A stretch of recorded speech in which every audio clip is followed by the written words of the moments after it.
mais nous, on sait que c'est un problème. Et le troisième point, il y a le problème de, comment on appelle, de la fuite de capitaux. Et quand on parle de la fuite de capitaux, d'où ça sort réellement? Les gens ne se sont pas posé la question.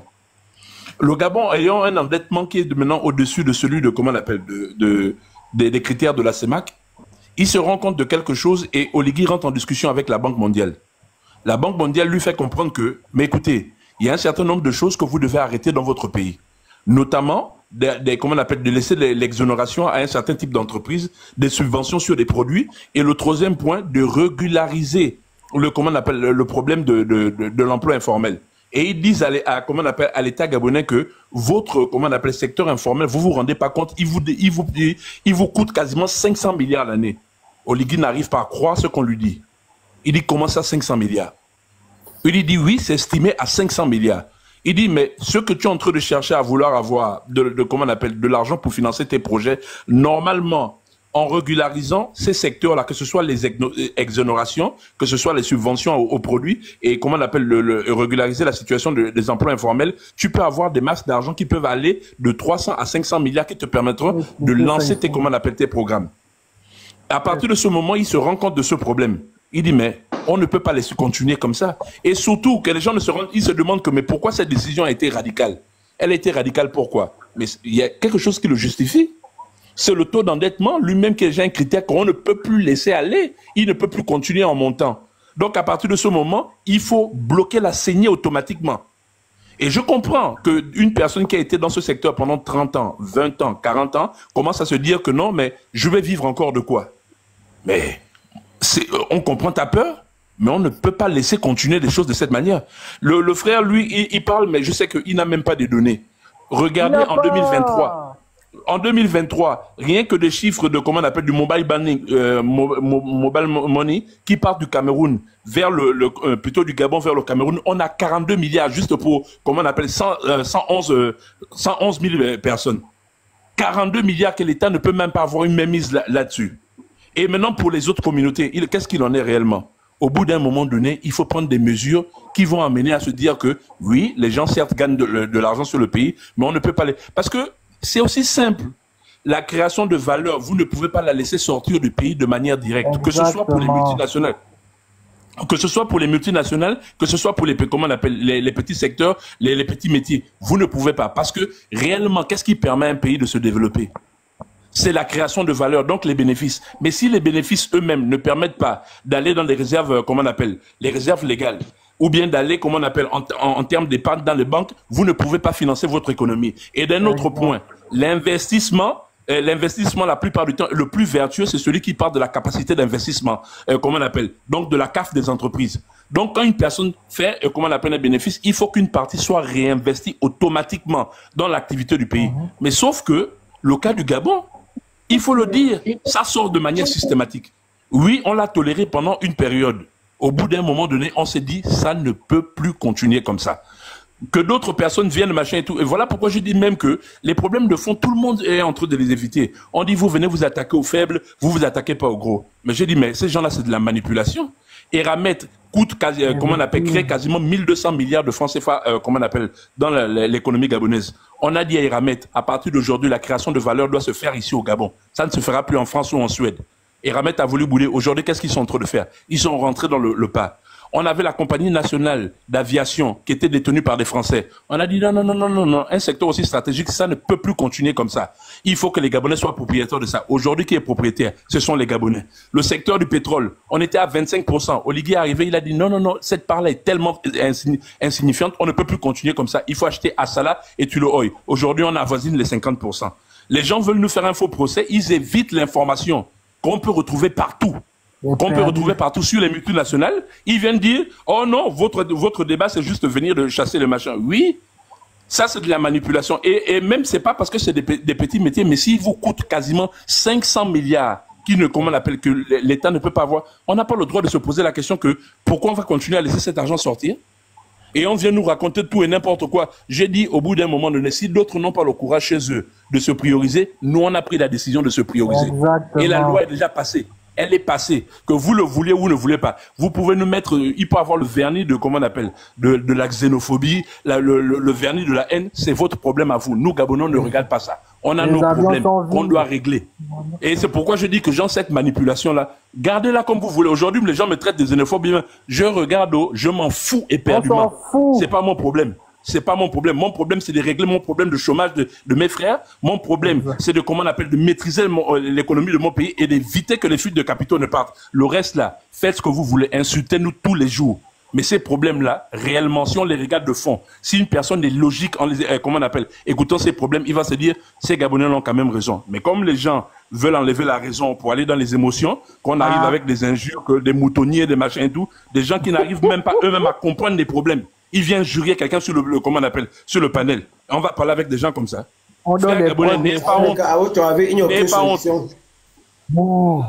Vraiment il n'y a aucune solution pour s'entendre, à votre avis, si vous avez bien compris. Non, pas du tout. C'est pas ça. C'est pas ça. C'est pas ça. Le problème, c'est qui est dérangeant. Hein. Ce qui est dérangeant, ce sont les injonctions. Pour régler le problème de chômage. Non, ce qui est dérangeant, ce sont des injonctions. Mais voilà un abruti. Il ne comprend absolument rien. Il est toujours en train de machin. Mais monsieur le patron, on a crié toi, tu parles pas le français. Un abruti. Tu ne parles pas le français là. Tu ne dis pas que vous voulez régler votre problème de chômage. Faut faire descendre le monsieur là quand même. Et ça sous-entend qu'il faut chasser les gens. Ça sous-entend qu'il faut chasser les gens. Il est têtu. Mais c'est un abruti ce gars-là. Mais qui vous a dit qu'on a chassé quelqu'un? Qui vous a dit ça? Toi tu parles quoi? Toi tu parles que fang là? Je parle de quoi? Je suis gabonais, je vis au Gabon. Toi tu parles quoi? Madame Koumba, vous avez raison. Au bout d'un moment donné, il faut que je parle. Je vous remercie de m'avoir écouté. Moi, je dégage de là. Je ne vais pas rentrer dans les bêtises rigolos comme ça. D'accord. Il dit prendre des informations à travers le téléphone. Regardez-moi qui sont bornés. Toi, tu n'es pas borné. Je ne suis pas borné, monsieur. Moi, je suis pas borné. La parole, c'est pas qui est venu donner le mot d'ordre que descendez du live. Descendez du live. Elle est venue, elle est montée donner le mot d'ordre. Descendez du live. Elle-même, elle a du mal à partir dans le live. Elle est devenue commentatrice. Elle commence maintenant. Elle est venue donner le mot d'ordre. Descendez, allez sur le live. Allez sur le panel gabonais. Mais depuis, elle a du mal à parler. Elle commente maintenant. Même les problèmes ne se maîtrisent pas. Regarde africain et pardon là. On a donné le mot d'ordre depuis que vous les Regarde africain et pardon. Donnez-vous un rendez-vous à quelque part, c'est mieux. Mais quand africain et pardon. On est en 2025, tu as un adulte qui te dit que moi je prends la source internet. Regard africain et pardon. Quittez le panel, vous partez. On a donné le mot d'ordre. Bien me chasser, bien me chasser. Madame la présidente est morte. Non mais monsieur, regarde, s'il vous plaît, regarde, je suis en train de parler à Dutchman. Si tu regardes, je dis c'est simple, on est en 2025. Lui-même il a dit, on est en 2025, on est au 21e. Tu regardes à travers un téléphone, on t'envoie les vidéos. Oui, c'est ça. Oui, il vient crier là, oui, on chasse. Il ne peut pas. J'ai vu des vidéos, j'ai vu des jeunes Gabonais parler aux mamans vendre en route là, ça m'a vraiment touché. J'ai écouté des vidéos des Gabonais parler. Et le pire, c'est que ça c'est des laissez-moi moi je dis ici là que arrêtez de mettre ces deux pays pardon. Et le pire, vous avez un problème, vous me connaissez avant. Pardon. Et le pire, faites vos histoires là, c'est un pays. J'ai dit même dans des pardon, regardez. Même si nous sommes devenus la risée de l'Afrique sur le plan vous êtes arrivé de l'Afrique, vous êtes arrivé là-bas. Rendez-vous à quelque part, c'est mieux. Allez vous vendre cher ailleurs. Tout ce que je vais dire avant de partir, mais le modérateur j'ai déjà. Attends d'abord, le modérateur n'a qu'à faire quelque chose. Moi, je vis au Gabon. C'est ce que. Attendez un peu. Moi, j'ai dit. Je suis en train de dire. Les gars, il regarde, africain et pardon. Oh, Seigneur. Il faut partir du live. Donnez-vous rendez-vous à quelque part, c'est mieux. Vous partez choquer la. C'est vous qui mettez la bouche dans le problème. Je vais plier la main. Mais il faut réfléchir. Après, réfléchir. À quel moment un Gabonais est venu mettre sa bouche dans aucun plan, que ce soit politique, économique, social, même sur le plan du football, allez vous vendre cher ailleurs. Apparemment, vous connaissez à quelque part. Allez vous vendre ailleurs. On peut être la risée de tous les pays en Afrique, mais pas le Gabon. Mais il n'y a pas de problème, nous savons. Laissez de parler du Cameroun, parler du Bénin, du Togo, des autres là. Depuis que sur le panel, tu fais que parler du Gabon. Tu peux te calmer. Mais qui parle du Attends, le monsieur Cesseur, qui parle du Cameroun? Le problème du Gabonais et béninois. Donnez-vous rendez-vous à quelque part. Donnez-vous rendez-vous, c'est mieux. Donnez-vous rendez-vous. En fait, regarde, monsieur, je vais finir avec. Ça devient des Donnez-vous rendez-vous, c'est mieux. Je vais finir avec une mention. Rendez-vous où? Je vais finir avec une mention. Même avec les moyens, il va s'en sortir. Je vais finir avec une mention. Même si c'est dans le ring là, même si c'est dans le ring, même si c'est domaine sport, on va mettre le ballon, on met la boxe, on met tout ça. On va parler du Gabon. Vous êtes champion pour beaucoup parler, mais pour être hors sujet, vous êtes très fort. Laissez-moi finir. Donnez-vous rendez-vous. C'est Dutchman, il y a Dutchman, même si c'est avec les mains. Je dis, même si c'est le football sur le terrain là, vous allez vous en sortir. Regarde, il parle maintenant du football, vous voyez. Souka, tu as la Il parle parole. du football. Souka a la Il parle parole. maintenant du football. J'étais dit politique, économique, même sport. de ce challenge. Regarde, vous voyez, il parle de football. Ils sont en train de faire un débat Souka entre a la parole. Il parle de football, vous voyez. Un adulte. On parle de l'économie, on parle de football. Il te parle d'un les yeux bandés, mon ami. Allez, Souka a la parole. Souka a la parole. Ok, ça. Bonsoir, vous m'entendez? Vous me Oui, recevez? oui, très bien, très bien. Donc c'est le football qui nourrit le Cameroun. Ah, ça, c'est incroyable. Bonsoir. Oui, allez-y, Souka a la parole, oui. Bonsoir aux différents membres du panel. Oui, salut. Merci pour ce panel. Merci pour les différentes idées qui ont été énoncées dans ce panel. Mais, monsieur Dutchman, ce débat n'est pas prêt de finir.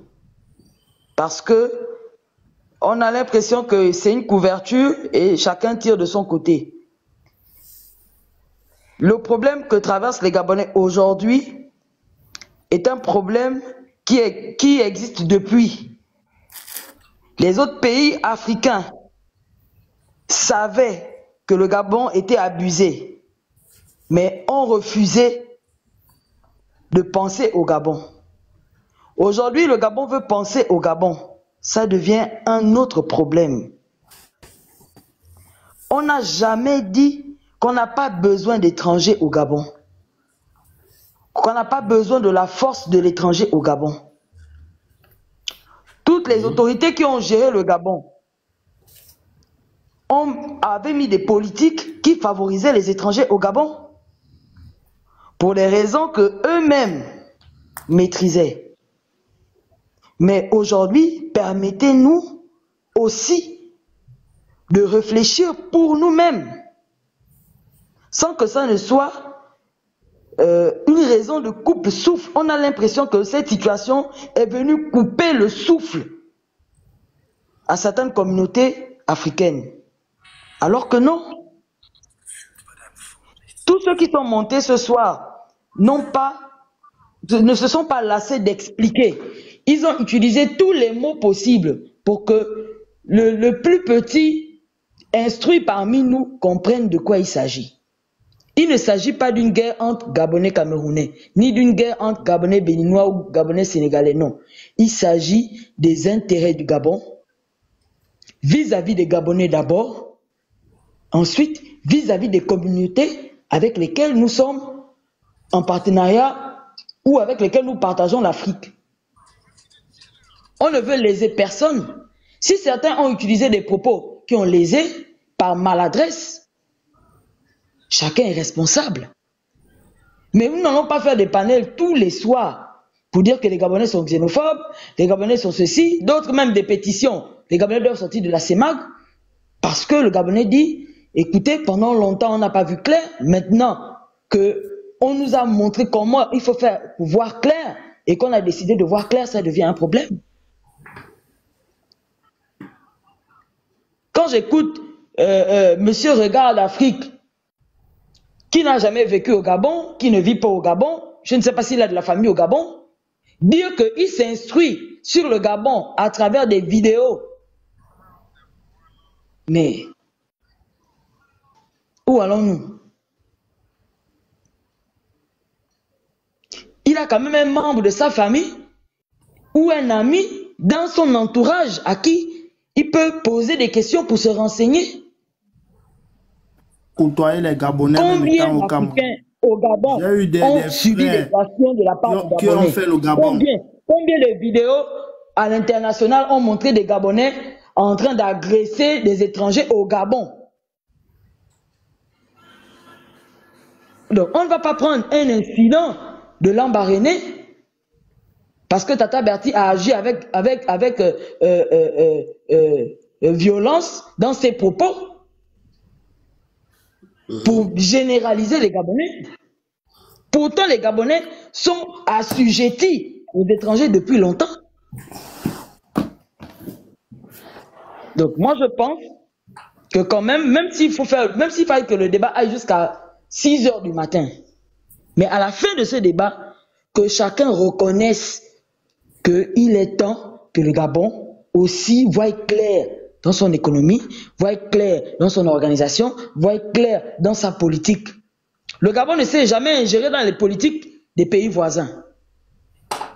Mais on voit ici des internautes africains, des frères africains, qui insultent le président gabonais, qui l'appellent par son nom, son prénom, comme si c'était leur ami, qui le traitent de nul, qui le traitent de ceci, parce qu'il parle des intérêts du Gabon. Mais si la loi qu'il avait votée était en faveur des frères africains, au détriment des Gabonais, ils auraient dit quoi? La même chose. Qui n'est pas Gabonais, qui n'aime pas les Gabonais, etc. Donc moi je dis, ce sujet-là ne va jamais terminer, parce qu'on ne va jamais être d'accord. Okay. Mais ça nous engage. Nous, en tant que Gabonais, on veut aussi voir clair. On a le droit de voir clair. Moi, je suis les informations des pays africains. J'ai suivi le discours du ministre du Travail camerounais qui disait dans son discours, j'ai retenu une phrase, qu'en réalité, il n'y a pas de travail au Cameroun pour les étrangers. L'étranger qui travaille au Cameroun est automatiquement un spécialiste en quelque chose qui vient pour former les Camerounais et repartir. La Tanzanie a dit la même chose, le Congo voisin, la même chose. Mais nous, le Gabon, on ne dit pas ça. On ne dit pas que l'étranger n'a pas le droit de travailler au Gabon. Nous, on dit, pour que l'étranger travaille au Gabon, il doit se mettre en règle. Il faut qu'on sache qui il est, qu'est-ce qu'il fait, qu'est-ce qu'on gagne dans ce qu'il fait.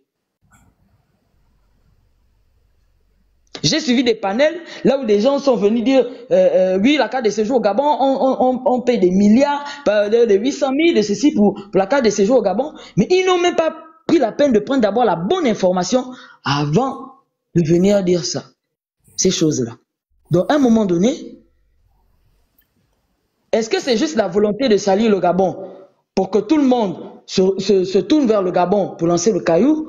Est-ce que ces panels, c'est pour instruire? Parce que je tiens à vous dire que dans ces panels-là, parmi les gens qui nous écoutent, il y a des jeunes enfants, des Gabonais, des jeunes Camerounais, etc., qui, à travers ces panels, s'instruisent sur certaines situations économiques, financières de nos différentes nations. Donc, il faudrait qu'à un moment donné, on soit cohérent dans ce qu'on fait. Pas seulement s'insulter, se traiter de rigolo. Le Gabon, c'est un petit pays. On n'a jamais dit qu'on était grand. Petite population. On n'a jamais dit qu'on a une grande population. D'accord. Mais il y a beaucoup d'étrangers dans nos populations qui ont eu la nationalité gabonaise et qui gonflent même cette population-là. Je voudrais parler. On va d'abord vous prendre la parole, madame, s'il vous plaît. Désolé, mais est-ce que quelqu'un a une motion pour elle vite fait? Avant qu'un jour ne parle. Je crois qu'un jour n'a pas encore parlé, n'est-ce pas? Est-ce que quelqu'un a une motion pour elle? Non, sinon, un jour, salut. Après ça, c'est Florentin. Après, maman, je sais pas. Bon, maman, oui. Ouais, un jour, vas-y, allez-y. Ok, je vais pas être long. Bonsoir à tout le monde. Ouais, salut. Je pense que quand on vit dans un pays étranger, on doit respecter les lois de ce pays-là. La plupart de nos frères étrangers qui sont au Gabon, qui ont des commerces, ne payent pas des impôts. Ils font des commerces, ils gagnent de l'argent. Tout l'argent qu'ils gagnent vont dans leur pays. Le reste, ils se nourrissent. Ils ne payent aucune taxe, aucun impôt, surtout l'impôt. Ils ne payent rien. Ils ne déclarent rien à l'État. Le but d'un d'une entreprise, d'un commerce aussi petit qu'il soit, est de créer de la richesse. Un commerce qui ne crée aucune richesse pour un pays n'a aucune utilité. Si nos frères africains veulent une place au Gabon, ils doivent se conformer aux lois du Gabon et payer les impôts. Toute terre qui t'accueille, tu dois payer l'impôt où tu es. Les gens disent qu'il y a des Gabonais à l'étranger. Oui, mais les Gabonais qui sont à l'étranger payent des impôts. Les Gabonais qui sont à l'étranger vont pour des études. Donc, créent de la richesse pour ces pays-là. Les frères africains qui sont au Gabon ne créent aucune richesse. Au contraire, ils appauvrissent le Gabon. Soyons clairs. La plupart des frères africains qui sont au Gabon sont des gens, la plupart qui n'ont pas fait de grandes études. Ils viennent, comme on dit, se chercher. Sans payer de l'impôt, ils créent de la pauvreté au Gabon. Si le Gabon a décidé que désormais c'est une loi officielle, pourquoi ça dérange? Pour ceux qui veulent rester, ils se mettent en règle. Pour ceux qui ne veulent pas, si tu estimes que le pays qui t'accueille, tu ne l'aimes pas ou tu ne peux plus vivre. Tous les Gabonais qui sont partout en Afrique là sont en règle. Tous les Gabonais qui sont partout dans le monde entier sont en règle. Vous êtes le seul peuple parfait sur la terre, toujours en règle partout où vous partez.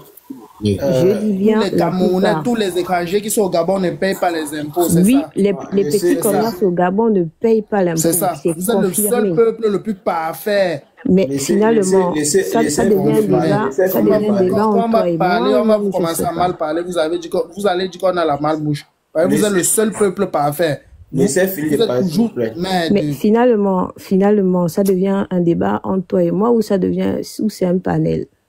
Laissez finir de parler. Mais parce que ce que toi tu dis n'a pas de sens. Ce que toi tu dis là. Ça n'a pas de sens. Pourtant, tout est sur le net. Hein, tu sais, aujourd'hui, on peut taper. Moi, je vis au Gabon. Aujourd'hui, on peut taper et retrouver des informations. Qui cherche, trouve. Je répète, la plupart des petits commerçants étrangers qui sont au Gabon ne payent aucune taxe. Ils payent les taxes, mais ne payent aucun impôt. Je dis bien aucun impôt. Tu viens de mettre la plupart. Oui, parce qu'il y a toujours une exception à la règle. Mais au départ, toi, tu n'as pas dit la plupart. Ils ne payent aucun impôt. Et la plupart des étrangers qui rentrent au Gabon, nos frères africains, ce ne sont pas des étrangers qui ont été formés, qui ont fait des études. Ils viennent se chercher. Et c'est une réalité. Tu vas avoir la parole tout à l'heure. Tu vas parler de tes trucs là. Donc, si tu estimes que tu vis dans un pays, vivre dans le pays de quelqu'un, c'est s'expatrier.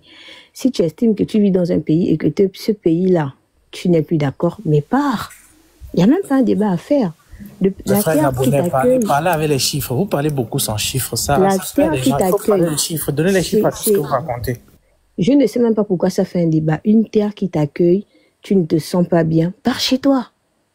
On dit qu'on est mieux que chez soi. Allez-y chez vous. Moi, je ne sais pas pourquoi vous en faites un débat, en fait. Non. C'est tout ce que j'avais à dire. Vous avez le droit de faire ce que vous voulez dans votre pays. Hein? Attendez, doucement.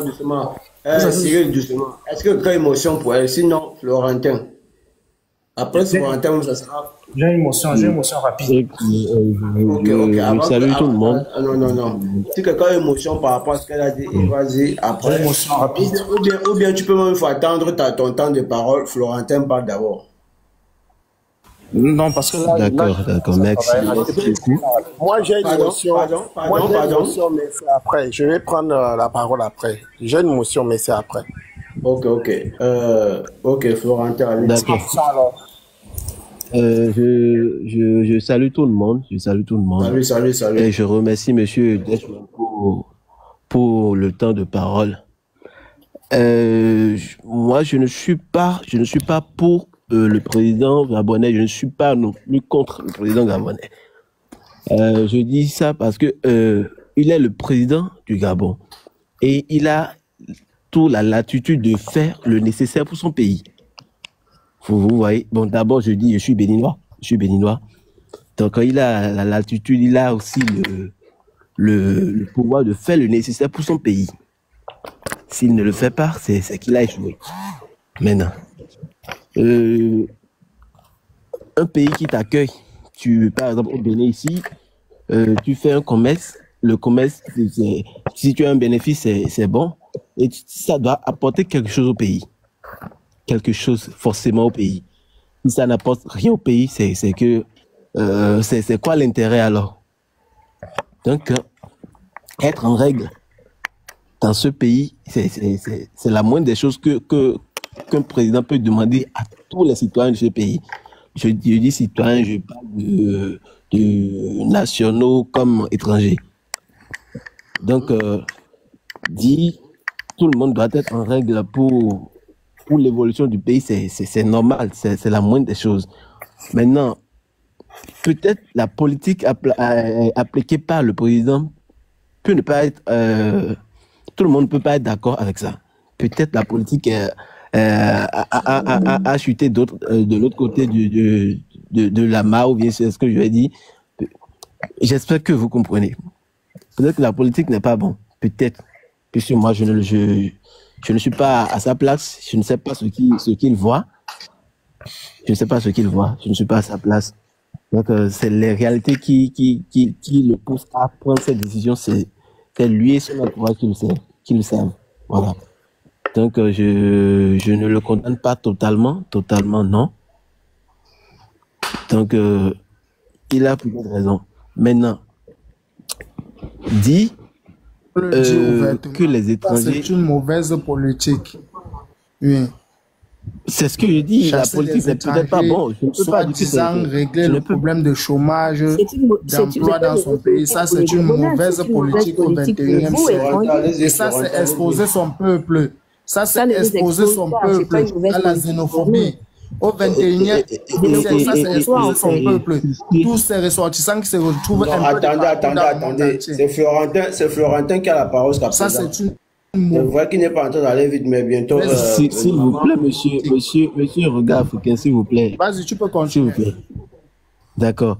Maintenant, c'est quand on tient certains discours qui tendent à diviser le peuple, c'est là ça devient dangereux. C'est là ça devient un petit peu dangereux. Puisque quand tu dis c'est à cause d'eux que vous ne trouvez pas à faire, vous n'avez pas de travail, c'est à cause d'eux. Là, c'est pas bon. C'est là le problème. Il ne peut pas dire que c'est à cause des étrangers que les Gabonais n'ont pas de travail. Non. Il est le président de tout le monde, de toute la population qui est au Gabon. Le président des étrangers, le président des Béninois qui sont au Gabon, le président des Camerounais qui sont au Gabon et le président des Gabonais. C'est le président de tout le monde qui sont sur le territoire.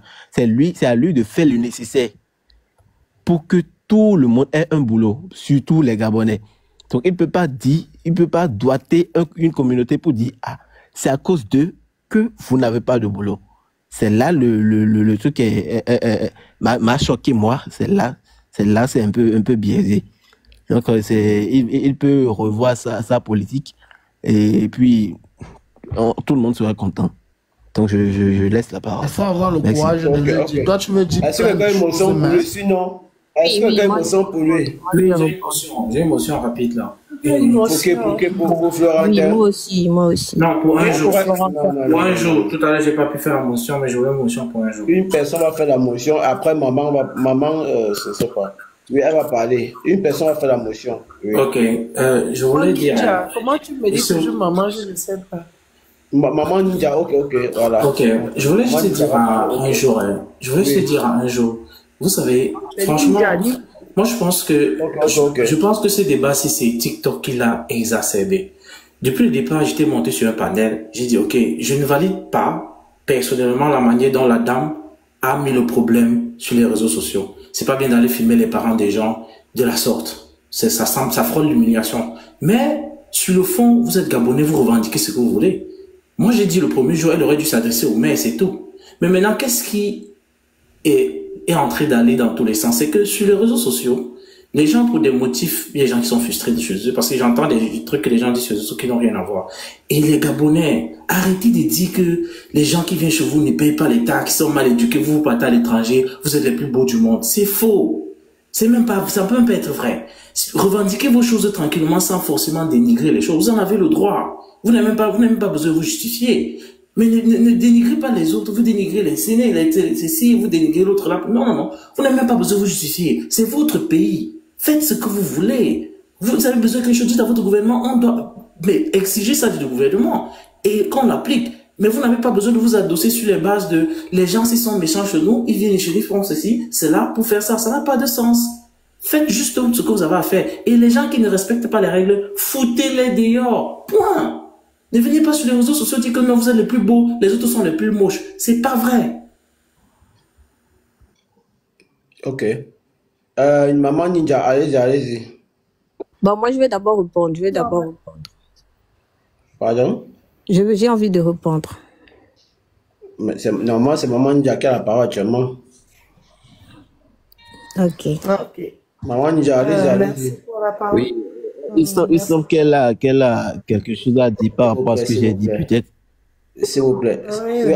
Ok, s'il vous plaît. Ah bon, ok. Maman ninja, peut-être une seconde. Un jour, oui, allez-y. Si vous peut-être vous avez une motion. Je vais d'abord reprendre à M. Florentin.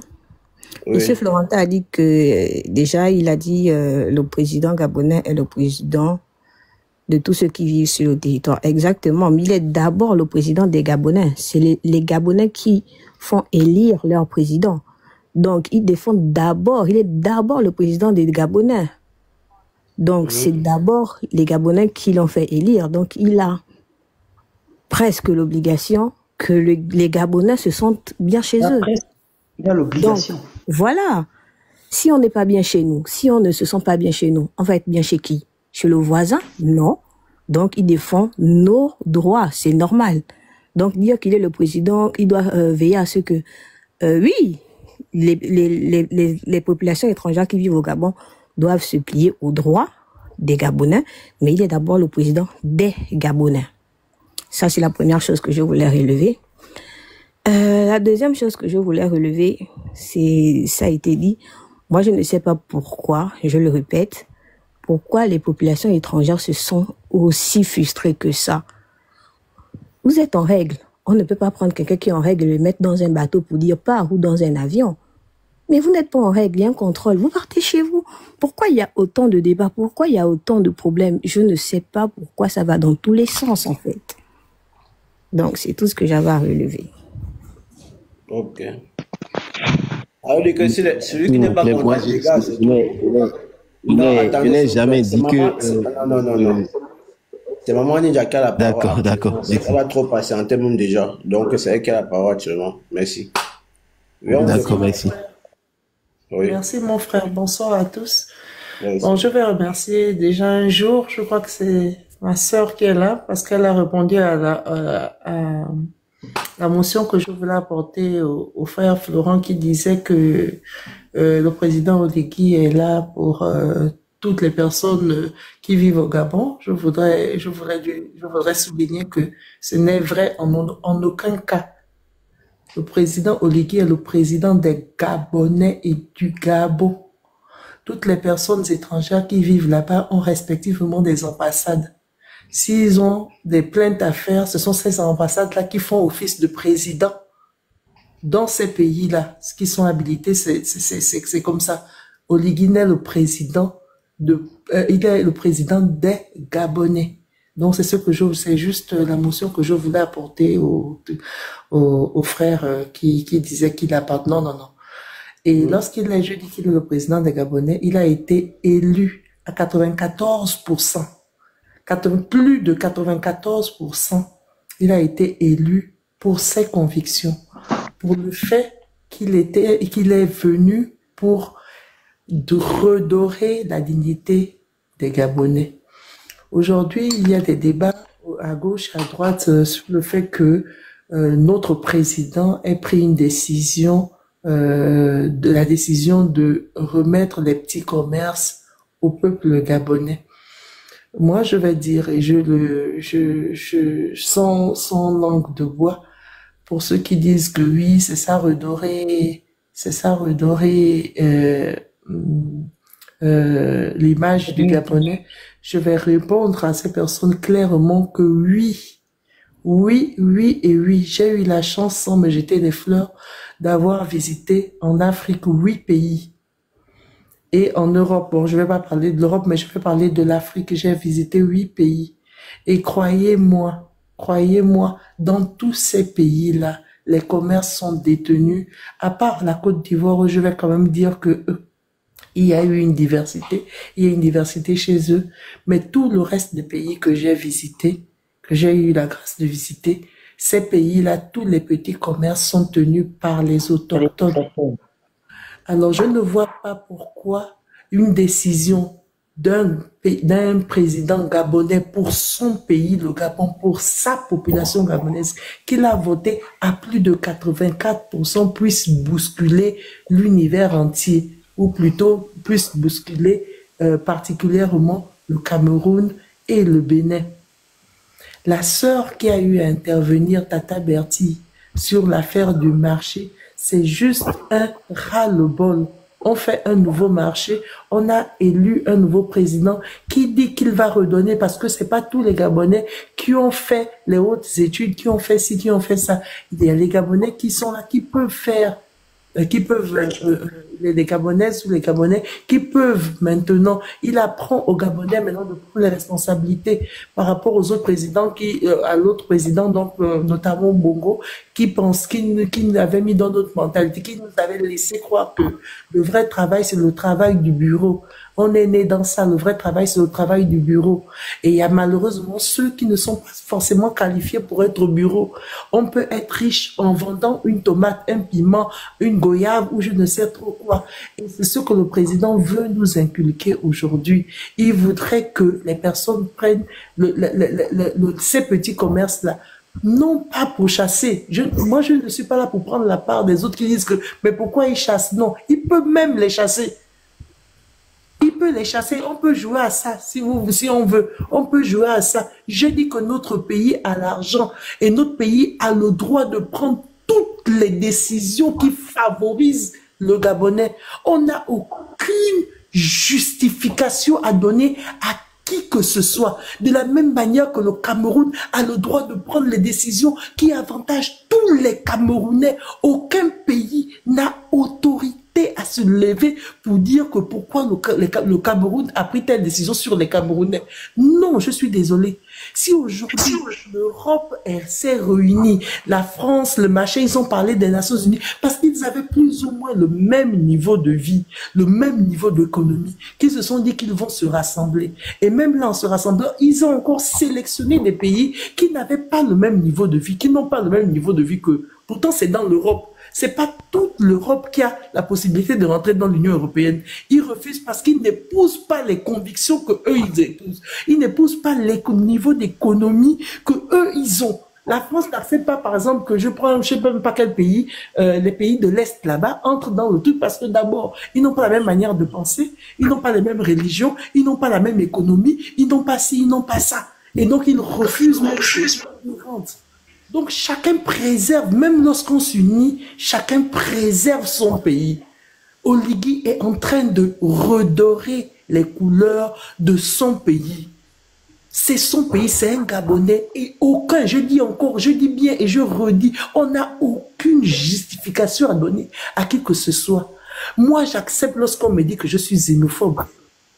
Même si au fond de moi, je sais que je ne le suis pas, mais quand on me dit, vous les Camerounais, je dis oui. Si cette décision-là vous conforte dans l'idée que nous sommes xénophobes parce que nous avons envie d'essayer de nous en sortir aussi. Vous êtes arrivés au moment où le Gabonais se disait que le seul travail qui est possible, c'est le travail du bureau. Combien de fois je suis allé jusqu'en Irlande, une Camerounaise qui m'a dit, oui, tu es Gabonaise, mais j'ai vraiment pitié de vous. Hein. Vous ne savez pas travailler, vous ne savez pas planter, vous ne savez pas ci, vous ne savez pas ça. Je dis maintenant, comprendre cette décision-là. Elle m'appelle pour dire que vous allez faire quoi? Mais laissez-nous. Si nous nous noyons, c'est nous. Si nous ne pouvons rien faire contre vous, laissez l'histoire révéler que nous ne pouvons rien faire contre vous. Toute chose s'apprend. Toute chose s'apprend. Nous ne connaissions pas certainement, mais nous apprendrons. C'est notre pays. Partez si vous pensez que nous ne devons pas, nous vous justifier en fait, nous vous traitons mal. Partez simplement. partez. Et si vous voulez chasser, nous, qui sommes dans vos pays, parce que vous dites que nous sommes nombreux dans vos pays. Déjà, dans notre pays, à nous, nous ne sommes pas nombreux.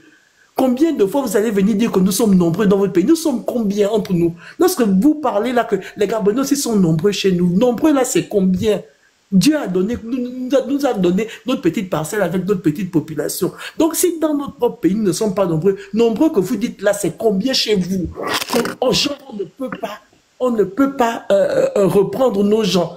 J'ai dit que notre pays a l'argent et notre pays a l'économie. Si le Cameroun part, le Bénin part, le Gabon ne s'éteindra pas, ne s'effacera pas de la carte d'Afrique.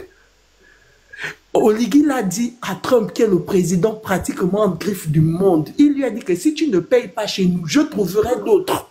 Si on n'arrive pas à s'en sortir avec, sans le Cameroun, le truc, on trouvera d'autres avec qui on s'en sortira, ou bien nous-mêmes on se battra pour nous. Partez et on verra si on ne s'en sortira pas. Ou jouons à ça. Chassez nos gens qui sont chez vous. Parce que je sais que nous ne sommes nombreux nulle part, à part un peu en France où, voilà. Mais nous ne sommes pas des centaines de milliers chez les autres. Jouons à ça, rapatrions les troupes. Chacun reprend pour lui. Je suis fier, je termine avec ça. Je suis fier de mon pays. Lorsque il y a eu la guerre en Côte d'Ivoire, mon cousin, à l'époque, j'étais encore trop jeune, mon cousin était en Côte d'Ivoire. Lorsque la guerre a commencé en Côte d'Ivoire, mon président, à l'époque, c'était Bongo. Omar Bongo Ondimba. A dit, moi-même, je termine avec ça. Je termine avec ça, mon frère. Après, tu pourras répondre. Excuse-moi. Laisse-moi juste terminer. Excuse-moi. Après, je te laisserai parler. Mon président de l'époque, qui était à l'époque Bongo Ondimba, avait envoyé des avions. Allez dire que faites la guerre entre vous là-bas, ça vous regarde. Pourtant, il y avait des Gabonais là-bas qui étaient en études, qui étaient faire ceci ou cela. Il y avait la guerre au pays. Il n'a pas dit que il y a mes ressortissants là-bas. Vous pensez à quoi? Il a dit que j'enlève mes gens. Il a envoyé des avions. Parce qu'il pensait que son peuple n'était plus à sa place là-bas. Il a envoyé des avions. Mon cousin, à cette époque-là, dormait chez sa copine, une jeune Ivoirienne. Il dormait chez elle. Il n'a pas compris comment les militaires sont arrivés jusqu'au quartier. Il n'était pas au campus, il était chez sa copine. Les militaires gabonais sont allés le retrouver au bas-fond, là où il était, pour dire, vous êtes Gabonais, il y a un Gabonais qui dort ici, chez sa copine, il l'a ramené. Pourquoi? Parce qu'on a le souci. Nous ne sommes pas nombreux, nous n'allons pas nous perdre dans des discussions de tel pays se bat pour ça, tel pays se bat pour ça. Non, on se regroupe, on souffre, on mange nos cailloux chez nous. Laissez-nous, s'il vous plaît, je termine. Laissez-nous avec notre pays. Nous sommes de mauvaises personnes. Laissez-nous être des mauvaises personnes, mais n'interférez pas. J'interdis à quiconque d'interférer dans la politique gabonaise quand c'est pour le bien-être des Gabonais. Parce que nous n'interférons pas dans vos politiques à vous. On se regarde comme ça là, chacun se débrouille. On essaye de se battre du mieux qu'on peut. Si vous n'êtes pas d'accord, prenez vos pieds, vous repartez là où vous êtes bien. Moi là où je suis, là, dans les pays des autres là, quand on m'embête, même quand j'ai raison, j'ai dit c'est moi, je ne suis pas chez moi, je prends mes pieds, je pars, je ne suis pas chez moi, je ne vais pas faire la longue bouche. Je fais la longue bouche chez moi. Si vous sentez que vous n'êtes plus à l'aise au Gabon, partez et puis chacun va se débrouiller. On va voir comment le Gabon va s'effacer de la surface de la terre parce que les Béninois sont partis ou bien parce que les Camerounais ont fini de livrer la tomate. On verra là où comment le Gabonais mourra de faim.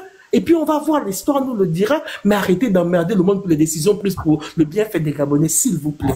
J'en ai fini. Est-ce que quelqu'un a une motion pour elle là? Pour Maman Dia, est-ce que quelqu'un a une motion pour elle? Est-ce que quelqu'un a une motion pour elle? Sinon, J.A. là, je crois que J.A. est venu avant l'entrée. Moi, je vais ajouter pour elle, c'est que bon, je suis content pour elle que son président a pris de telles décisions. Et puis, je prie, je croise les doigts pour eux. Et puis, je prie, je continue de prier pour eux. Et on verra comment ça va se passer. Peut-être que c'est pour le bien. Ok. J.A., salut. Oui, bonsoir mon frère. Merci beaucoup pour la parole. Est-ce qu'on m'entend bien, s'il vous plaît? Très bien. Ok. J'ai écouté la bien-aimée qui a parlé juste avant là. Je crois que son discours est limpide et il n'y a pas grand-chose à ajouter. Simplement, ce qu'on peut regretter, ce qu'on peut regretter, c'est que on en est encore dans une sous-région à avoir des considérations aussi nombrilistes, c'est-à-dire que on entend des discours, c'est notre pays, ça ne va pas. Je vous assure, au niveau macroéconomique, ce discours ne peut pas passer. C'est-à-dire quand on veut penser le Gabon au niveau macroéconomique, même le président sait que cette décision qu'il a prise ne peut pas aider le Gabon sur une longue durée. Mais on peut comprendre, ce sont des mesures conjoncturelles. Effectivement, on a compris le cri des Gabonais. Et il faut les contenter. Mais le Gabon est trop petit pour être celui qui, dans la sous-région, commence à lever la tête de cette manière. Et justement, elle a dit que si les Camerounais n'apportent plus la tomate et tout ça, non. Je vous assure que si on réfléchit sur le plan macroéconomique, les pays qui sont aux alentours du Gabon, s'ils se sentent frustrés par cette politique que le président Oligui Nguema a implémentée, justement pour contenter les petits commerçants, le Gabon aura des difficultés. Mais ce que nous disons, c'est que ça fait beaucoup d'années, après après que l'UDEAC a laissé la place à la CEMAC, il y a eu des protocoles d'accord entre les présidents, les premiers ministres, les chefs de gouvernement des pays de la sous-région Afrique centrale se sont réunis à plusieurs reprises pour une véritable intégration sous-régionale, pour qu'il y ait une bonne circulation des biens et des personnes. Simplement, on a un problème. Je ne sais pas d'où ces pesanteurs sortent, mais on ne devrait plus, en 2025, et justement, elle qui vit sans doute en Europe, ou je ne sais pas, voir un peu comment ça se passe. Moi, je vis aux États-Unis, je vous dis, c'est assez admirable de voir que quelqu'un peut passer d'un État à un autre sans qu'il n'y ait autant de restrictions, autant de barrières. Que l'on voit dans notre petite sous-région, moi je suis Camerounais, que l'on voit dans une petite sous-région comme l'Afrique centrale, des batailles au niveau des petits commerces. Je vous assure, oui, on comprend la décision du président, mais ça fait honte. Ça fait tellement honte que on a même de la peine à parler de ce sujet. Donc, je veux simplement dire que oui, ce débat, vraiment, il est peut-être inutile aujourd'hui parce qu'on comprend véritablement la politique qui a guidé le président.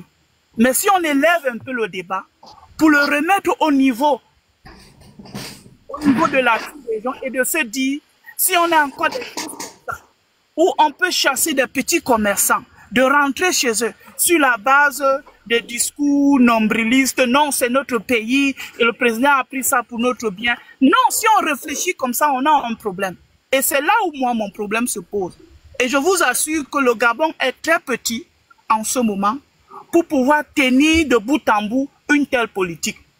Et mais, pour sortir, j'ai trouvé quand même que c'était un peu trop gros pour que le président s'y implique. Je crois que je ne connais pas le Gabon particulièrement, mais s'il y a un peu de décentralisation au Gabon, puisque Lambaréné ou bien d'autres villes sont je sais pas, sous la juridiction peut-être de certains préfets ou de certains maires, le président aurait peut-être pu laisser le maire ou le préfet gérer de ça. Parce que quand lui, il prend sur lui de prendre des décisions, ce qu'on regarde, ce n'est plus que, ok, ça se passe simplement dans une... On voit simplement un président qui a des velléités xénophobes. Ça, c'est un problème. Vous voyez, s'il avait laissé le maire gérer ça, on comprendrait que, écoutez, par une sorte de protectionnisme économique, on fait d'abord la part belle aux locaux, on fait la part belle aux Gabonais. Et je crois que ça aurait été un débat qu'on aurait poussé sous le tapis. Mais de voir un président de la République prendre la décision d'intervenir comme ça, je pense que peut-être même qu'il y a comme une sorte d'échec de la part des autorités en charge, peut-être des autorités municipales ou bien des autorités locales. Il y a peut-être eu une faiblesse ou bien un échec à ce niveau. Donc je sors en disant que ma bien-aimée qui a parlé, elle a très bien parlé, mais elle a parlé avec avec une conscience un peu réduite des enjeux du moment. Je vous assure, on ne peut plus réfléchir État, on ne peut plus réfléchir pays. On a besoin de réfléchir un peu plus globalement. On a besoin de réfléchir sous région, Afrique centrale, Afrique de l'Ouest, Afrique australe. On a besoin de réfléchir un peu plus globalement, région Afrique, pour pouvoir être en mesure de faire face aux contingences et aux défis du moment. De voir que, et puis chacun se sent mieux là. C'est-à-dire, il y a des Camerounais qui sont désormais des Gabonais, parce que c'est là-bas qu'ils se sentent à l'aise. Alors, s'ils se sentent à l'aise dans un petit commerce, c'est pas de vente de piments ou de tomates, après beaucoup d'années, que par une sorte de protectionnisme, de politique protectionniste, qu'on les renvoie chez eux, vous comprenez que ça frustre. C'est vraiment frustrant. Et c'est ça qui a fait la levée de bouclier qu'on a vu. Mais bon, je crois que les autorités diplomatiques, les autorités étatiques des différents pays ont pris la mesure de la situation et je crois qu'elles sont en train de réfléchir pour véritablement que cette histoire ne prenne pas une autre ampleur. Je pense que le président Oligui Nguema n'est pas méchant. Je crois qu'il n'est pas méchant. Il veut simplement aussi montrer à ses compatriotes qu'il comprend leurs cris et qu'il est en mesure, chaque fois que le besoin s'impose, de prendre des décisions pour véritablement apaiser la tension sociale. Merci. Okay. Est-ce que quelqu'un a une motion pour JA? Est-ce que quelqu'un a une motion? Oui, j'ai une motion. Oui, pour aller dans madame, maman Ninja, attendez s'il vous plaît. Maman Ninja, pour aller dans le même sens que madame JA, c'est que non, attends, Florentin, s'il te plaît. Maman Ninja, est-ce qu'elle a une motion pour JA? Oui, allez-y, madame. Oui, merci beaucoup, mon frère. Ma sœur Gia, il y a 2 points que j'ai relevés dans ton intervention. Premier point, micro et macroéconomie. Lorsque des pays décident de rentrer dans la macroéconomie, c'est lorsque la microéconomie a déjà été accomplie. Lorsque j'ai intervenu, j'ai eu mon intervention tout à l'heure, j'ai dit même l'Europe, ou dans lequel nous vivons, ils étaient d'abord séparés. Avant d'entrer dans notre territoire, on payait la douane avant d'entrer. Parce qu'ils ne se sentaient pas encore assez forts. Ils n'avaient pas encore assez développé leur microéconomie. On ne parle de macro que lorsque la micro de chaque pays essaye déjà de s'en sortir. Et là, on peut parler de macro. On ne fait pas un bond vers l'extérieur lorsqu'on sait un grand bond comme ça, lorsqu'on sait que les bases ne sont pas déjà accomplies. Lorsque vous parlez de ça, il faut savoir, avant de parler le gros français que vous dites que je n'ai pas approfondi l'économie de ceci, l'économie de cela, je ne peux pas aller commencer à construire, je ne sais pas, une maison, commencer par la toiture sans avoir mis mon soubassement en place. La macro ne peut se développer que lorsque la microéconomie de chaque pays équivaut ou égale à chaque pays. Là, on pense maintenant à se mettre ensemble.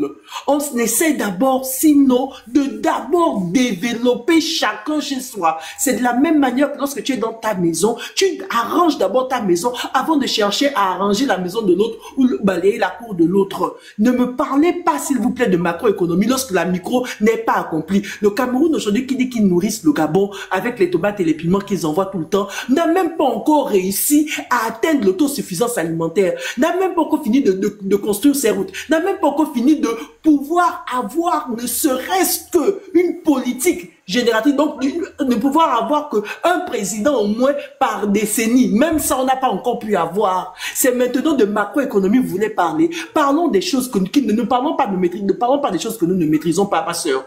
Essayons d'abord de commencer par des sous-sols, des choses élémentaires. Comment asseoir notre petite économie avant de chercher à savoir comment je vais m'associer avec tel ou tel. On ne parle pas des choses pour le plaisir de parler. Premier point que vous avez soulevé en me disant que j'ai été planotonique. Je n'ai pas été planotonique, je sais de quoi je parle. Le second point, vous parlez de la décision du président qui a été une décision plus ou moins, j'utilise mes mots infantiles, mais vous avez utilisé vos mots à vous. Je sais plus comment, je sais pas plus quel mot, excusez-moi, que vous avez utilisé, mais comme pour dire que le président n'a pas vraiment pesé ce qu'il disait. Le président que vous voyez n'est pas un homme, c'est pas un enfant qu'on a mis hier, il est venu là, il est né hier, et on va dire qu'il n'a pas pesé ce qu'il y avait hier, il s'est seulement levé un matin et il a décidé telle ou telle chose.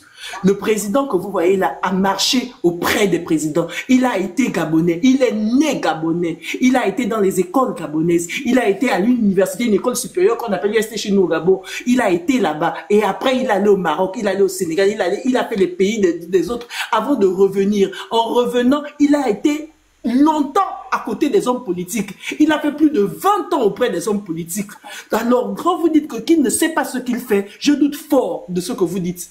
Je doute fort, je vous mets vraiment au défi que lui, peut-être vous êtes allé plus loin dans l'étude que lui, mais lui, je peux vous dire que côté politique, vous n'avez rien à lui apprendre. Lorsqu'il prend cette décision pour son pays, c'est parce qu'il a vu que c'est une décision, comment dirais-je, qui pourrait fortifier, qui pourrait élever, qui pourrait mettre le Gabonais, qui pourrait assainir l'économie la microéconomie du Gabon, avant de penser à la macroéconomie du Gabon.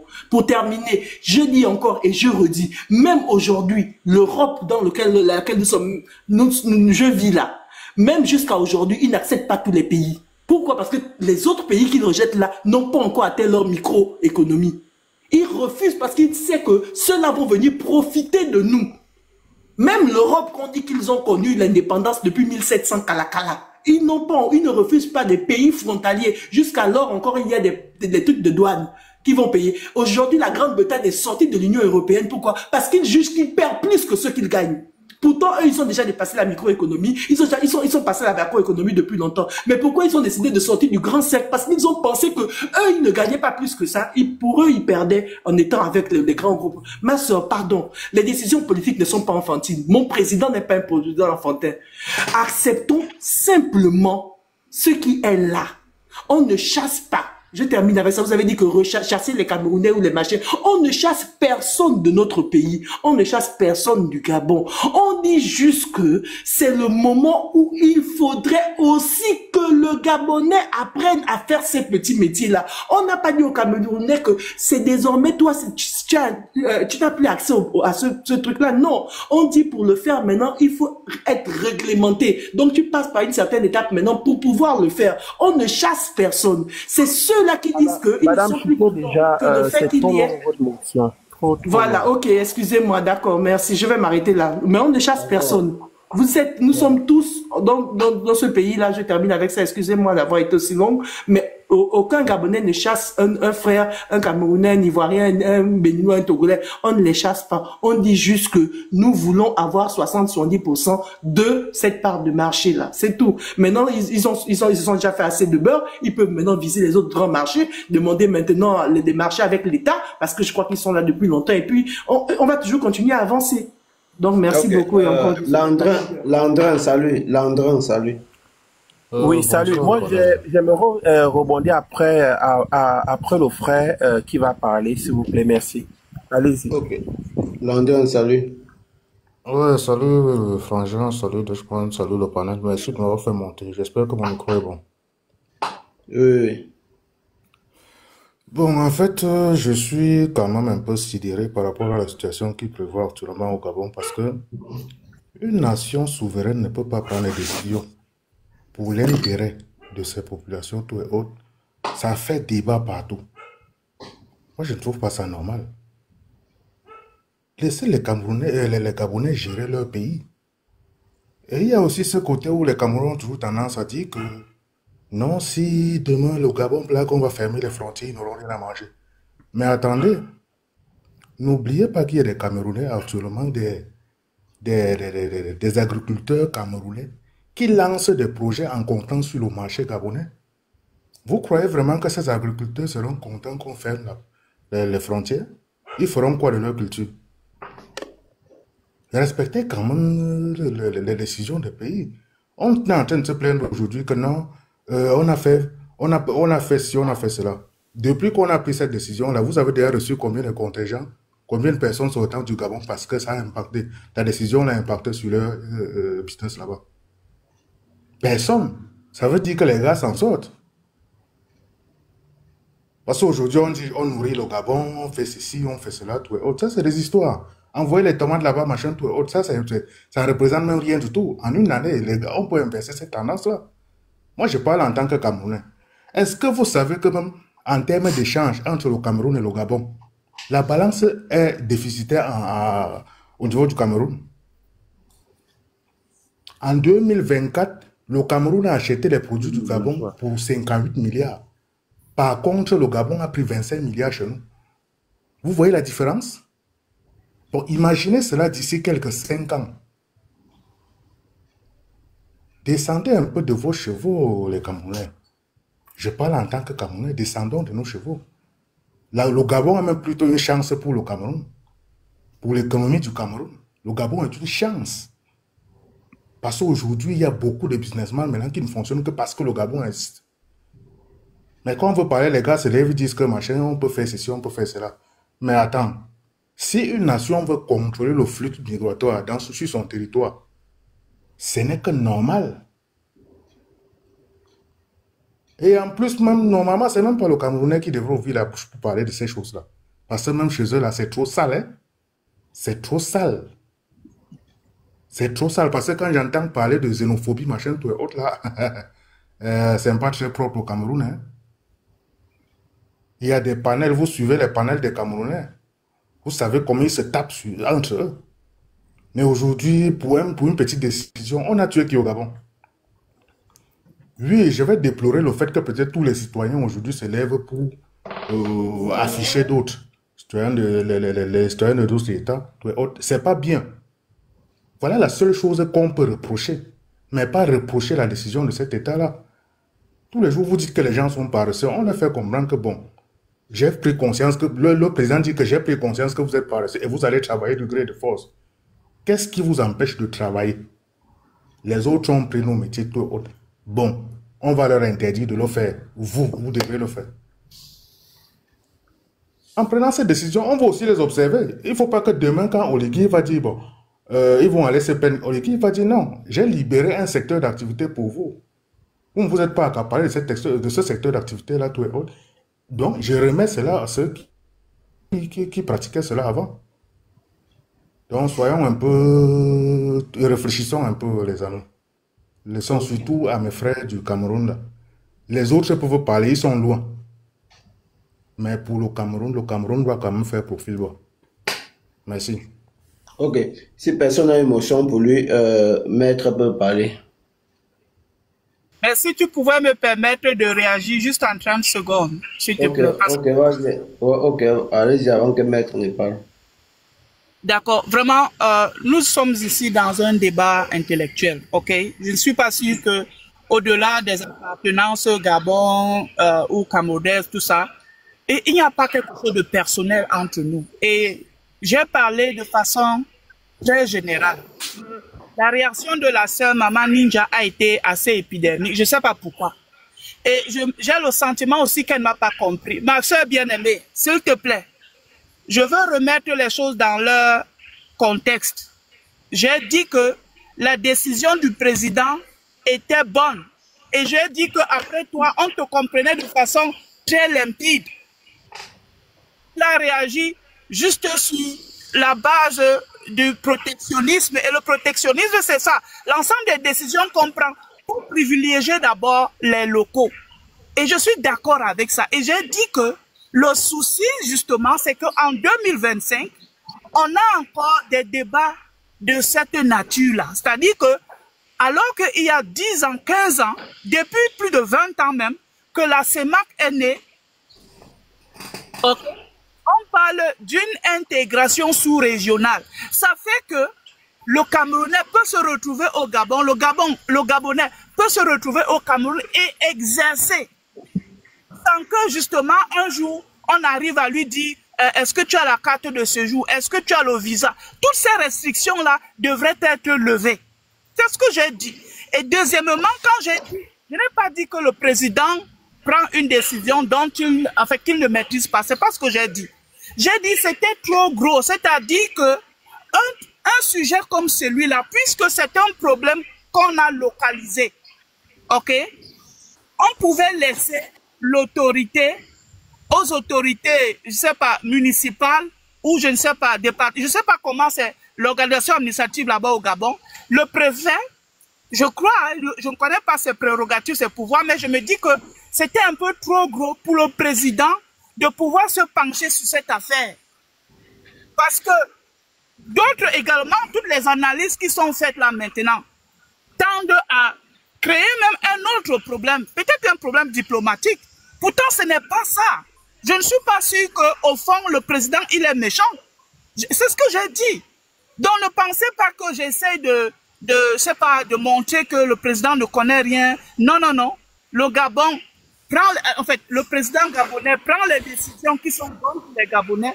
Et je ne suis pas de ceux qui pensent qu'il va falloir fermer les portes pour ne plus aller livrer les produits vivriers au Gabon. Je dis simplement que même sur le plan de la conscience, de savoir qu'on a encore des débats comme ça en 2025, ça heurte quand même la sensibilité. Et c'est ce que j'ai dit. Parce que l'intégration sous-régionale n'est pas... Dans les pays où c'est évolué, comme en Europe ou tiers, ou comme aux États-Unis où je suis, moi-même qui ne suis pas américain, je circule, je fais ce que je veux, je pars d'un État à un autre. Au moment où moi, je vis à Kansas City, dans le Missouri, mais je suis en ce moment à Sacramento. Tu vois, non? Et je passe simplement parce que quoi? Il y a un certain nombre de restrictions qui ont été levées qui font que on ne peut plus... Hein? Je ne sais pas si tu me comprends, c'est ce que je voulais dire. Donc vraiment, on est dépassionnant le débat. On essaie simplement de discuter comme de grandes personnes, mais ne me donne pas l'impression que j'ai voulu dénigrer ton pays ou ton président. En tout cas, je ne fais pas partie. Je sais qu'il y en a qui le font, mais je ne fais pas partie de ceux-là, s'il te plaît. On parle seulement, chacun apporte une contribution. Et... Excuse-moi, ma soeur Gia, j'ai pensé que c'était ça, mais excuse-moi, si j'ai eu à te vexer, excuse-moi, ce n'était pas mon but. Excuse-moi, si j'ai mal interprété tes propos. Ok. Maître, bon, salut, bonjour. Bonsoir à tous. Oui, salut. Ok, merci déjà de me faire monter sur ce panel. Je tiens déjà à dire à tout le monde que je suis gabonais. Je vis au Gabon. Et que, tout comme vous, je suis l'actualité. Déjà, d'entrée de jeu, il faut dire qu'au Gabon, nous ne chassons personne. Il faut dire que la décision qui a été prise par les hautes autorités vise simplement à organiser un secteur qui, depuis lors, est qualifié de secteur informel. Alors, qui mieux placé que les autorités pour décider de structurer ce secteur-là? Ça veut dire quoi de manière pratique? Vous voulez entreprendre au Gabon? Vous vous faites enregistrer par les services fiscaux, de sorte que désormais vous puissiez également être éligible au niveau des impôts. Parce qu'il faut avouer que la non-maîtrise de ce secteur était toute une grande perte de devises pour le Gabon. Et puis lorsqu'on parle de balance, mais regardez la balance économique du Gabon. Qu'est-ce que le Gabon exporte? C'est principalement les matières premières. Et le discours du président aujourd'hui au niveau de Tchibanga a été clair. Nous voulons transformer notre pétrole, notre cacao, bref, toute notre matière première en produits finis. Nous ne voulons que vendre les produits finis. Bon, il y a une dame qui parlait de macro tout à l'heure. Mais qu'est-ce que nous, Gabonais, nous proposons aux autres? Ce sont principalement ces matières premières-là. Or, si nous arrivons à les transformer chez nous, ça va faire entrer plusieurs devises au Gabon. Pour ce qui est de la petite économie, là également, il faut organiser les choses, il faut restructurer. Si nous ne le faisons pas aujourd'hui, quand est-ce que ferons-nous? Est-ce que vous voyez? Il n'est pas question de chasser qui que ce soit ici. Il s'agit de réorganiser un secteur. Il faut bien que la dame qui vend par exemple du piment puisse également être éligible aux impôts. Il n'est pas question ici désormais de faire fuir quelconque argent et ainsi de suite. Maintenant, celui qui aura rempli tous les critères pourra tranquillement faire son business. Un peu comme là où vous êtes là-bas. Vous qui êtes aux États-Unis et en France, vous ne faites pas le commerce comme vous voulez. C'est bien réglementé. Eh bien, le Gabon également aspire ou alors veut atteindre ce niveau où tout est réglementé. Ne plus faire les choses dans le noir. Voilà, c'est tout ce que j'avais à vous dire. Ok. Bon, est-ce que quand quelque chose pour lui, émotion, voilà. Sinon, MC Sokel, salut. MC Sokel, salut. MC Sokel, salut. Waouh. Il a bien levé son micro, mais il ne parle pas. Salut, comment? Oui, ça va, ça va. On vous écoute très bien.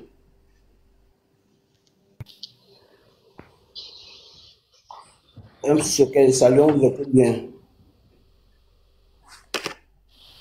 MC Sokel, salut, on vous écoute bien.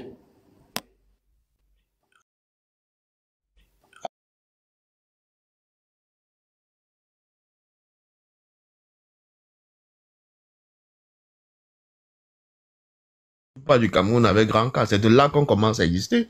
Mais ce n'était pas un État, c'était un territoire colonial. Donc, on peut partir alors de 1800. Avec qui comme président, lui? C'est là où ça devient compliqué. Je ne sais pas si on peut. C'était déjà le Cameroun. Donc, avec qui comme président? Il n'y avait pas de. En 1884. Avec les Allemands. Sous domination allemande, est-ce qu'on peut parler de. Tu as vu un État sans président? Lui, tu as vu un État sans président? C'est que des gens. Nous étions déjà. Mais je ne dis pas. On était déjà un État. Quand tu dis nous, c'est qui? S'il te plaît, ne viens pas nous fatiguer. Nous n'étions jamais l'État en 1824. Nous sommes devenus l'État en 57 ou 58. Donc arrête. Voilà. Tu ferais mieux l'expliquer. Hein? Mais comment ça, tu dis? On commence à parler du Cameroun quand? Le Cameroun en lui-même, n'a pas d'indépendance. Les indépendantistes, nos indépendantistes réclamaient donc. Non, même jusqu'à présent, nous ne sommes pas en réalité indépendants. C'est un semblant d'indépendance. On réclamait donc alors quelle indépendance? Nous, grâce à son excellence. Non, en effet, on est toujours en train de réclamer. On est voilà, donc ne dites donc pas que le Cameroun. Parce que si vous dites que le Cameroun est né en 1900, ça veut dire qu'on n'a pas le droit de réclamer l'indépendance. Non, le problème, c'est que les gens confondent. Non, nous sommes sur une fausse indépendance au départ. Nous sommes sur une fausse indépendance. Cameroun de 1957, alors que réellement la vraie bataille commence depuis le temps des Allemands. Mais bien sûr, une rétrospection. Non, je n'ai pas tort. On va parler. Les gars, ne sortons pas du sujet, ne nous dispersons pas. Nous sommes sur la communauté, restons sur la communauté. Non. Mais c'est parce que quand l'histoire évoque, nous n'avons jamais été indépendants. Ce n'est pas ça, ne sortons pas. Il y a un problème là, la communauté. La communauté doit être reconnue. La communauté est le fondement et la base de l'État. Celui qui me parle du droit du sol, le Cameroun n'a pas le droit de sol, mon frère. Oui. Le Cameroun n'a pas le droit de sol. Oui. Il est écrit nulle part que si tu nais au Cameroun, tu deviens Camerounais. Ça, c'est les choses des États-Unis. À connaître mon frère. Non, pas mon frère. On est alors Camerounais comment? On est Camerounais parce qu'on appartient à une communauté. Là, je blague. Si je comprends guerrier, on ne peut pas avoir de Camerounais. Moi, je n'aime pas le désordre. Je n'aime pas quand tout le monde bavarde. Si vous voulez faire ça, moi, descends. Moi, j'ai mal aux oreilles.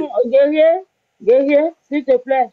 Moi, au fait, pendant que vous parlez, moi, j'aime bien que lorsque je me mute, que je vais aux commentaires. Mais il se trouve que je n'arrive pas à écrire en bas.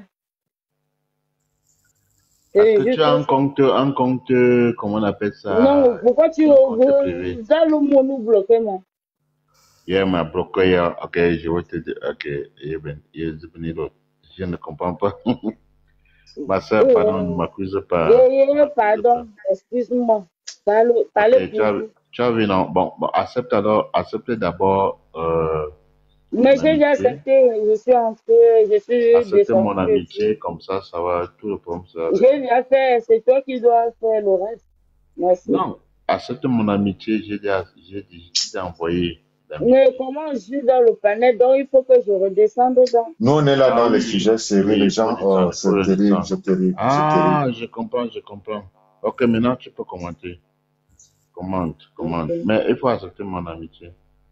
J'ai vu le problème. Elle avait raison. Il y a quelque chose qui... Lui, comme sa police, comment tu peux voir? Le Bantou a fondé. Comment maintenant? Fais un commentaire, on va voir. Guerrier, pardon, je m'excuse. Écris quelque chose, on va voir. Écris quelque chose. Écris n'importe quoi. Écris n'importe quoi, on va voir. Avoir seulement des cas. Mets seulement dans ton commentaire seulement des cas, on va voir si ça passe. Parce que je suis allé voir, il y avait un petit problème. Ouais, là c'est ok. Ok. Maintenant, tu vas donc aussi accepter mon amitié. Tu as vu, non? Moi, j'essaie de résoudre les problèmes, mais il faut aussi apprendre à résoudre les problèmes. Hein? Vous avez compris, hein? Moi, j'essaie de résoudre les problèmes. Merci. Pardon. Tu as vu, non? Elle est syrienne. Il faut donc aller accepter mon amitié. Parce que c'est bon. Voilà.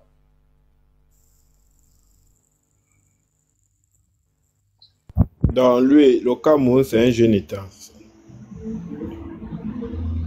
Il y a beaucoup de choses à refaire. Donc, lui qui parle du droit de sol, nous ne sommes pas les États-Unis. Non, mais le Cameroun a le droit de sol. Comment tu dis que nous ne sommes pas les États-Unis? Je dis que nous ne sommes pas les États-Unis. Chaque pays a le droit de créer sa politique. Guerrier a raison, tout à fait. Comment ça, le droit de sol n'est pas reconnu au Cameroun? Nous sommes Camerounais parce que nous appartenons aux communautés. Un Tchadien qui vit au Cameroun n'est pas Camerounais. Hein. Il n'est pas Camerounais. Comment s'il n'est pas Camerounais? Il n'est pas Camerounais parce qu'au moins il y a la traçabilité. Ses parents ne sont pas Camerounais. Oui, mais il a sa nationalité camerounaise. Encore, il n'est pas Camerounais.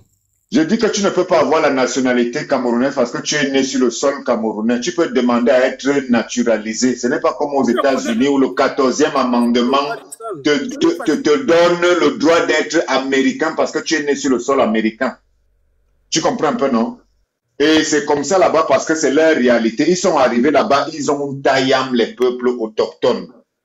Si les peuples autochtones avaient une force là-bas, existait encore politiquement, ça ne serait pas comme ça.